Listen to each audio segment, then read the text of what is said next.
Oi, você acha importante que os negros tenham 30% das vagas na política reservada para eles? Acho importante. Eu adoro a minha televisão. Ela me conta as coisas como elas são. A televisão conquista a confiança das pessoas. É como se ela ficasse responsável por cuidar da sociedade. Eu adoro a minha televisão. Ela é meus olhos, meu coração. Estando triste ou contente. A mídia é um quarto poder, sim. Eu acho que, infelizmente, muita gente não sabe trabalhar ela. Não sabe aproveitar isso, né? Mas a mídia, ela pode ser considerada até um primeiro poder, se você parar para pensar. A mídia pode eleger um presidente e pode tirar um presidente do ar, né? E o que já aconteceu. É por isso que eu tenho medo dessa palavra quarto poder. Porque a gente olha que os meios de comunicação se convencerem de que tem esse poder, a gente passa a ser um instrumento muito perigoso. Porque eu só tenho medo da câmera. Porque a televisão é poderosa. É um instrumento extremamente poderoso. E você está com o poder na mão. Você está com o poder do microfone, você está com o poder da palavra. E você está com o poder da pergunta. Eles ligam pra gente, como se a gente realmente fosse resolver o problema deles. Eles ligam para saber o que está acontecendo, se eles podem conversar com a gente. Não, mas qual é a tua orientação nesse caso? Eu já passei várias vezes, eu brinco que eu sou muito mais psicóloga do que jornalista. Que a população confia na instituição, na imprensa como instituição, mais até do que em outros órgãos que teriam muito mais importância para a sociedade. Nós precisamos da televisão para chamar a atenção das instituições que deveriam fazer as suas coisas, né? Por exemplo, asfaltar a rua, garantir segurança, garantir escola. Então, se vai lá, né, se a Rede Globo vai lá, e eu estou dizendo a Rede Globo porque ela tem um monopólio, mas qualquer outra emissora, né? Se ela vai lá na escola, se ela mostra que os alunos estão numa sala que tem goteira, que não tem carteira, no dia seguinte eles tomam uma providência. Por quê? Porque a Rede Globo mostrou. Então, assim, apesar da televisão no Brasil substituir um pouco algumas instituições, a segurança pública, a delegacia da mulher que protege, né? Enfim, substituir um pouco o papel que deveria ser do poder público, ela não pode substituir a escola. Você tem que ver a TV com teus filhos, com a tua família, conversar sobre isso, né? Questionar os assuntos que estão ali e emitir a tua opinião a respeito deles. Porque se realmente você achar que a TV diz o que é certo para você conduzir na tua vida, você está no caminho errado com toda certeza. Porque dizem, poxa, mas nós jornalistas não temos a função de educar, nós temos a função de informar. O problema é que quando nós admitimos que temos somente a função de informar, muitas vezes nós deseducamos. Porque queiramos ou não, as pessoas assumem, assimilam aquilo de forma educativa. Então, se nós dissermos simplesmente, minha função é informar, mas nós temos o papel de educar. Talvez o papel de levar noções de cidadania por meio da nossa cobertura jornalística. Ela tem que mostrar, ela tem que possibilitar novas formas de expressão para o jovem que tem acesso a essas novas tecnologias.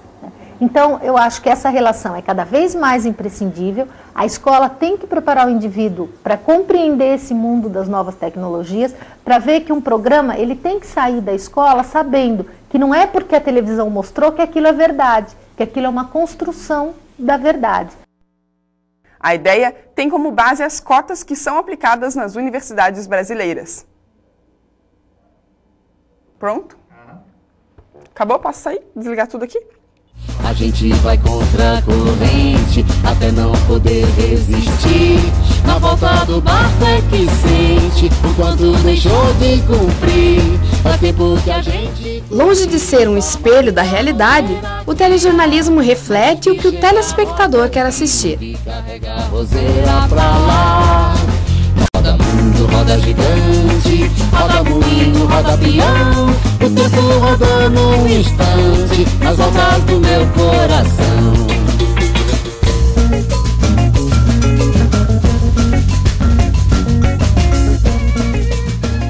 A televisão cumpre um pouco esse papel social. Mas por que esse papel da televisão acaba sendo mais relevante? Porque as outras instituições são frágeis. A escola é frágil, a educação não é de boa qualidade, as famílias são desestruturadas pelas condições socioeconômicas.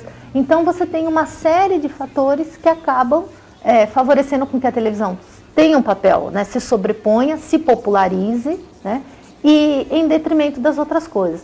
O que poderia ser feito para mudar isso? Eu acho que é um aspecto está relacionado com investimentos do governo no aspecto de educação,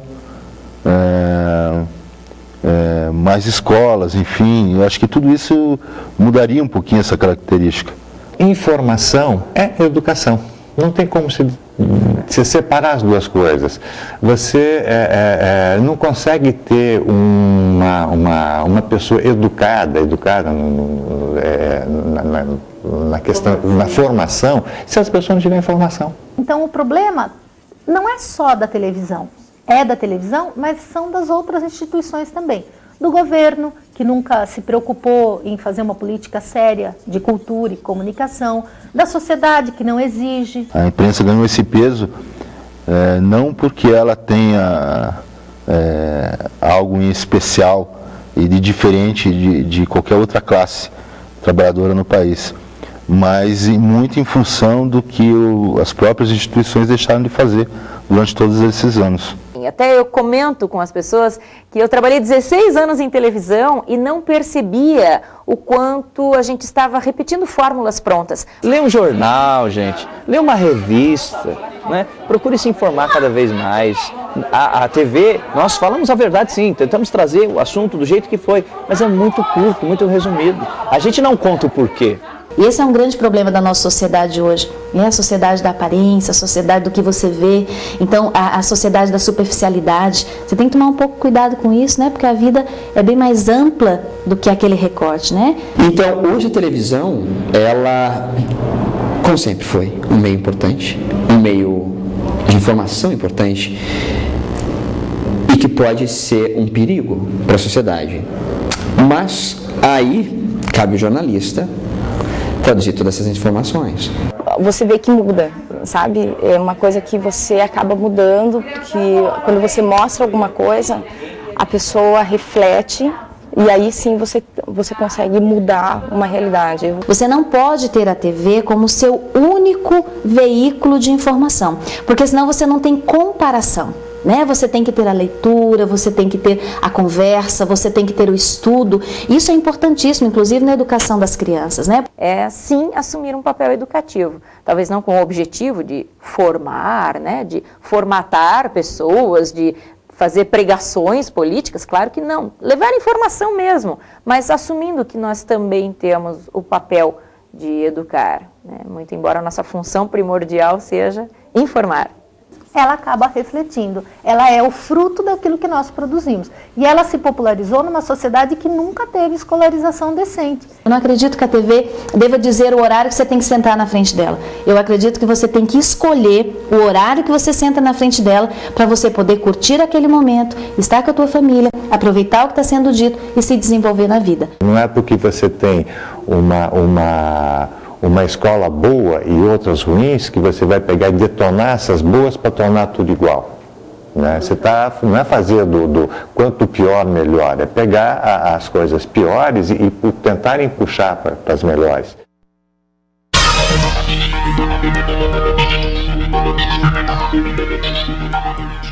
Boa noite. Foi aprovada uma lei que garante parte das cadeiras no Poder Legislativo brasileiro para negros e mulatos. A ideia tem como base as cotas que são aplicadas nas universidades brasileiras. Agora, negros e mulatos têm lugar garantido nas câmaras federais e estaduais. É o que atesta a nova lei que foi aprovada. Mas o que a população curitibana pensa disso? A noite chega, me dá um toque, melancolia. O documentário que você acabou de assistir, Telejornalismo, o reflexo do irreal, é de Marion Seschini e Denis Arashiro. Amanhã o Tela 1 vai falar sobre Segunda Guerra Mundial. Conheça a comovente história de algumas pessoas brasileiras que participaram dessa guerra. Até amanhã.